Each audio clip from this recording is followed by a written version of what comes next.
Alors, nous allons reprendre le cours de ce séminaire. Cet après-midi, nous allons parler de nutrition. Donc, après le repas, nous pensons que chacun aura pu profiter des bienfaits de ce déjeuner et que c'est donc avec sérénité que nous allons aborder cet après-midi. Alors, quelques mots d'introduction tout d'abord. Par la suite, des étudiants qui ont travaillé sur la thématique viendront présenter leurs travaux. Et puis, les différents intervenants nous apporteront un éclairage sur la question. Alors, politique publique locale et promotion d'une alimentation saine. Il s'agit ici de voir quelle est la situation d'abord mondiale et puis nationale, puis nous changerons d'échelle à l'échelle locale concernant les problèmes de malnutrition que représentent l'obésité et le surpoids. Alors l'obésité et le surpoids et son cortège de maladies qui l'accompagnent, c'est dans le monde 1,46 milliard de personnes qui sont obèses et en surpoids. Ce n'est pas qu'un problème de pays riches, puisqu'il y a actuellement dans les pays en développement plus de personnes qui souffrent de surpoids et d'obésité que de la faim. 904 millions dans les pays en développement et 842 millions de personnes qui souffrent de la faim. Il suffit de voir l'exemple du Mexique, qui actuellement comporte plus d'obèses et de personnes en surpoids qu'aux États-Unis, et où 46% des personnes sont pauvres. Et donc on voit bien là la rencontre de la pauvreté et de ces problèmes de malnutrition.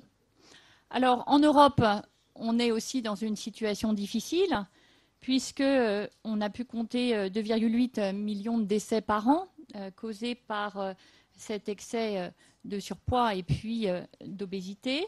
Et cela représente en coût direct 7% des budgets pour la santé des États membres.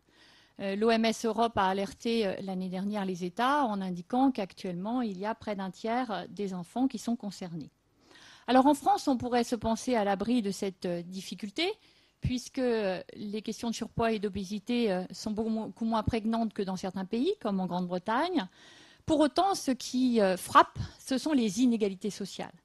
Les inégalités sociales, lorsque l'on examine plus en détail les situations, on voit qu'il y a des inégalités sociales et territoriales et que, par exemple, pour une classe de personnes qui sont des enfants en CM2, eh bien, l'obésité est de moins de 1% pour les enfants de cadre et de plus de 7% pour les enfants d'ouvriers. Alors, que vient faire le droit dans cette affaire ? Et finalement, la question première que l'on va se poser face à cette situation, c'est celle de la légitimité du droit à réguler les comportements alimentaires individuels. Peut-on me dire ce que je dois manger, ce qui est bon pour moi et ma santé ? Alors, l'alimentation ne peut pas être prescrite pour chacun au risque de porter atteinte à la libre disposition de soi. Chacun peut manger à sa convenance, parfois même à l'excès, voire même au risque de porter atteinte à sa santé à long terme. Pourtant, peut-on vraiment considérer que chacun est en capacité de définir et de bénéficier de l'alimentation qu'il choisit ? L'alimentation n'est-elle pas parfois subie ? Elle est conditionnée par le marketing alimentaire dès le plus jeune âge. La personne est plongée dans l'univers des supermarchés et du modèle agro-industriel. Et le consommateur ne subit-il pas plus qu'il ne choisit ? Comment s'accorder sur l'idée que le mangeur détermine son alimentation en toute liberté, alors que toutes les études mettent en exergue les déterminants économiques et sociaux qui façonnent largement les régimes alimentaires ? L'assiette de l'ouvrier du nord de la France n'est pas la même que celle du cadre de l'ouest de la France, et la manière dont il mange, son apparence corporelle même, n'est pas perçue de la même manière par ses pairs. L'embonpoint et la minceur ne sont pas des références universelles. Et le corps en bonne santé n'est pas défini de façon identique selon les milieux sociaux. Si le droit ne doit pas prescrire ce que l'on mange en choisissant une norme alimentaire médicalisée, n'a-t-il pas un rôle à jouer pour remettre le mangeur en capacité d'opérer des choix alimentaires conformes à son goût, sa santé et sa culture ? Il s'agit alors de retrouver une liberté de choix, une liberté perdue, une capability au sens d'Amartya Sen, et de ne plus subir son alimentation.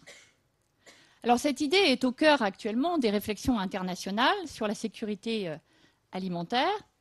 Si on s'accorde sur le fait que l'amélioration nutritionnelle de l'alimentation ne relève pas seulement des choix individuels des consommateurs et que les objectifs sanitaires et nutritionnels ne pourront être atteints sans un examen critique du modèle agro-industriel de production et de consommation de masse qui favorise un environnement obésogène.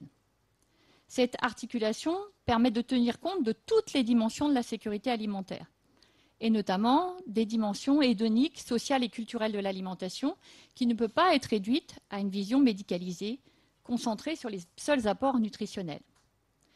Cette prise de conscience, elle est récente, et elle s'est manifestée notamment lors de la Déclaration de Rome sur la nutrition, les 19 et 21 novembre dernier, en 2014, à l'occasion de la deuxième conférence internationale sur la nutrition. Rencontre entre la FAO et l'OMS qui ont conjointement défini une vision commune pour une action mondiale visant à mettre fin à cette forme de malnutrition qu'est l'obésité, en indiquant notamment que la concrétisation du droit à une alimentation adéquate, qui intègre notamment la nutrition, est favorisée par des systèmes alimentaires durables, équitables, accessibles dans tous les cas, résilients et multiformes. La rencontre, là, finalement, d'une politique agricole et alimentaire et d'une politique de santé publique axée autour de la nutrition. Alors, si on s'accorde donc sur l'idée que le droit peut m'aider à faire des choix alimentaires plus conformes à ma santé, sans me culpabiliser, mais en améliorant l'environnement alimentaire, comment, dans un second temps, mettre en œuvre concrètement cette transition et à quelle échelle territoriale? Alors c'est précisément le thème de cette table ronde que de s'interroger sur la traduction au plan local des grandes orientations pensées à l'échelle internationale. Alors pour réfléchir sur ces actions locales, il faut au préalable rappeler les leviers juridiques qui sont mobilisés au plan national pour favoriser une alimentation nutritionnellement équilibrée. Alors, ces instruments nationaux sont préconisés notamment par l'OMS dans le cadre d'un plan d'action qui est le plan d'action pour les maladies non transmissibles pour les années 2013-2020 et qui fixe des objectifs aux États signataires en vue notamment de satisfaire une cible qui a été définie pour 2025, c'est de stopper l'augmentation de l'obésité.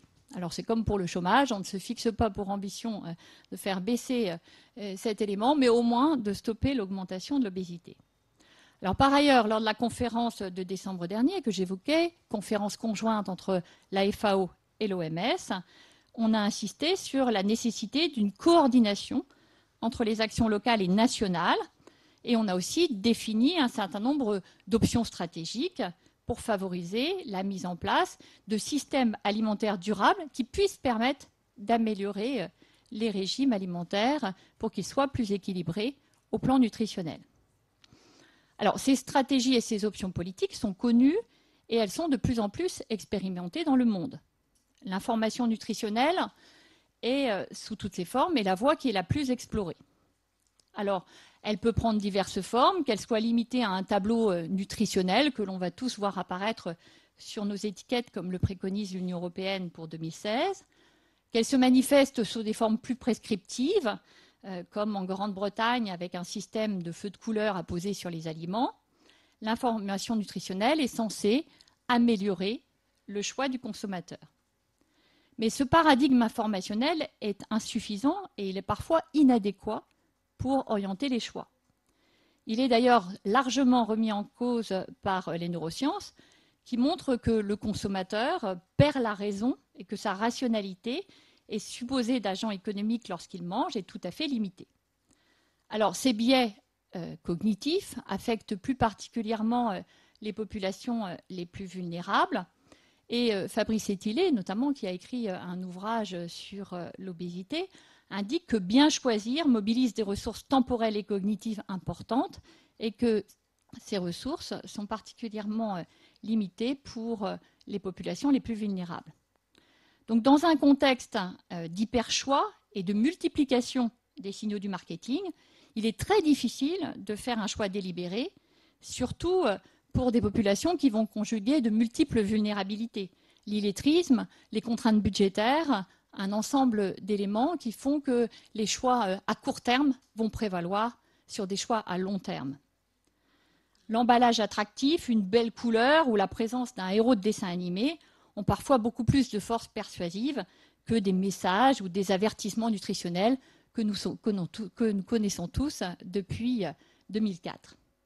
Alors finalement, les choses sont brouillées, on fait du sport avec Coca-Cola, on voit la vie en mauve avec Milka, et le tableau nutritionnel pèse alors peu de poids dans le choix du consommateur.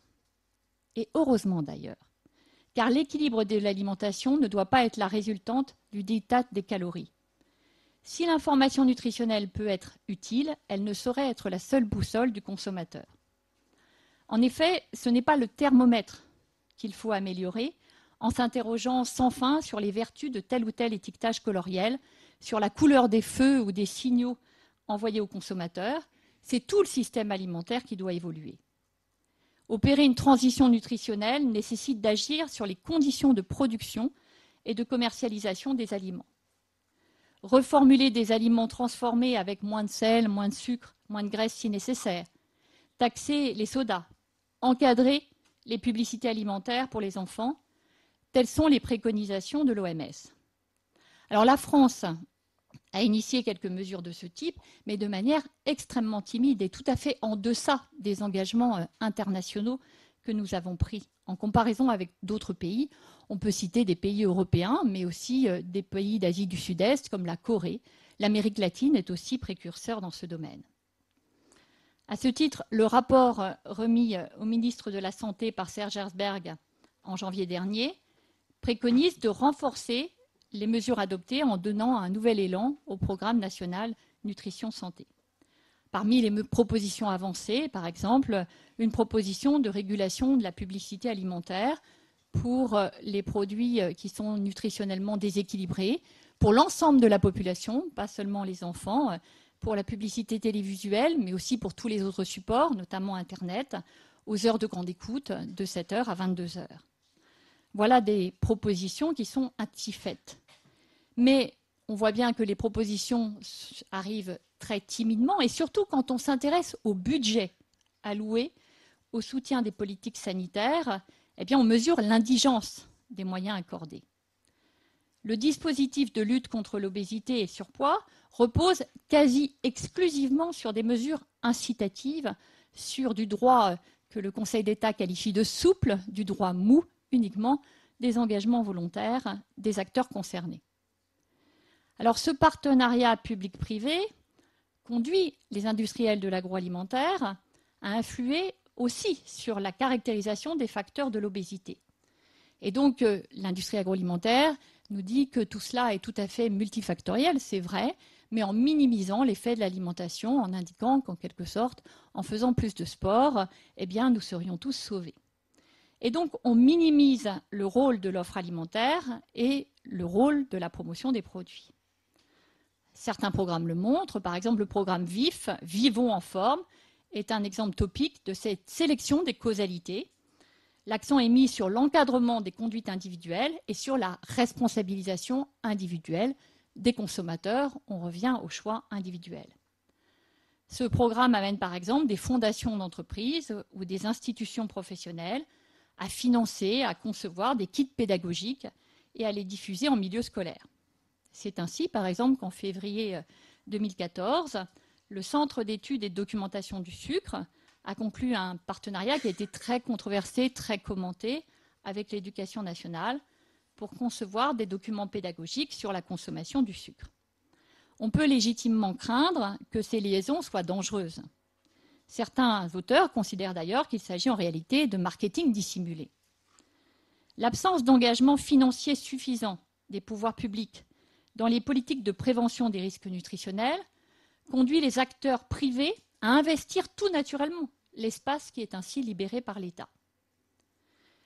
D'autre part, conformément aux objectifs qui ont été définis conjointement par la FAO et l'OMS, il faut aussi articuler les mesures que l'on a évoquées avec la politique agricole et alimentaire nationale pour qu'il y ait un ancrage dans les territoires notamment. Il faut offrir à des prix accessibles des aliments frais, non transformés, issus d'une agriculture de proximité respectant l'environnement, des aliments plus sains. Ce sont les objectifs qui sont inscrits en France dans la loi d'avenir de l'agriculture et dans le programme national de l'alimentation pour 2014-2017.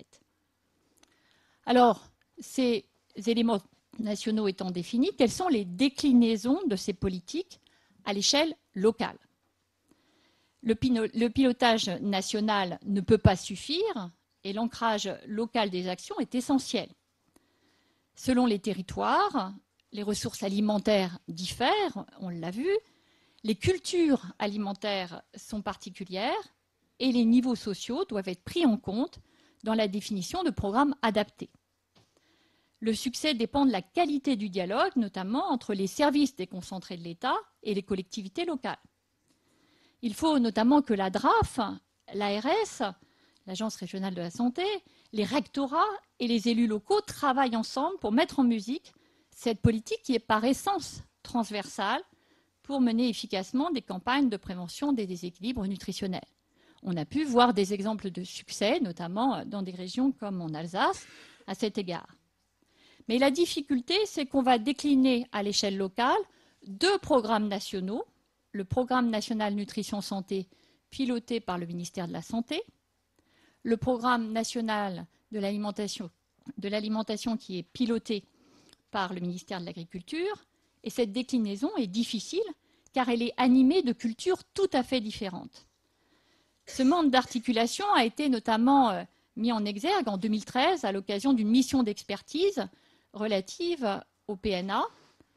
Même si le niveau régional, en lien avec les DRAF, dans le cadre des plans régionaux pour l'alimentation, est considéré comme le plus pertinent dans le rapport, les experts montrent que le PNA souffre d'un manque de notoriété et un manque de moyens financiers, en indiquant notamment qu'il faut tout à fait l'articuler avec les politiques qui sont déclinées par le ministère de la Santé.